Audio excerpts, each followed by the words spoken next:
හොයි තට්ටය ඵලයන් එහාට. තට්ටය ඇම්බලයි 100. අයින් යම් පාරේ. ඔන්න ලොකු අයගේ තට්ටේ මොකද්ද වැනිලා. තට්ටේ පලනවා උඹේ. ඈ උඹ තාම මෙතනද? මොකද මං දූලිය උස්සන්නේ? තොගේ බිත්තර ඔළුව පලනවාමද?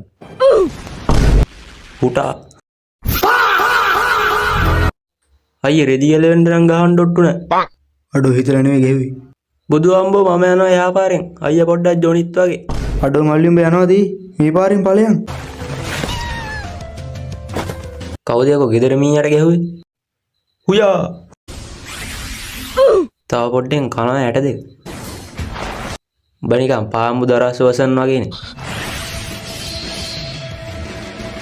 ඇට උල්ලු නම් ඊසි බං. බොකස් සෙට් වෙලා තියෙන යන්න තැනක් නැහනේ. තව පොඩ්ඩෙන් බොක යනවා මෙතන. අඩෝ මල්ලි මේ ළඟ ලෙට් එකක් නැද්ද බං? මොකෙද්ද බං උඹ? දන්නේ නැත්තම් කියහම මං හොයාගන්නම්. අඩෝ පිටේ උන්ට මේකේ රෙන්න දෙන්නේ නැහැ කෝ මම ඉන්නක කපනවතෝ. කනවතෝ තොට මං ආයි කියන්නේ මේ වගේ අවස්ථාවල වද දෙන්න එපා. උඹ මට කියන්න පිටගංකාරයෝ ඇවිල්ලා මේකේ රීලා යනකම් බලාගෙන ඉන්න කියලා. එව්වා ඉතින් හන්දේ තමයි. බෑපන් පල්ලෙහාට. උකා මේ අමාර බඩුව නෙමෙයි ගහනවා. ටෝක් විතරයිනේ කරේ.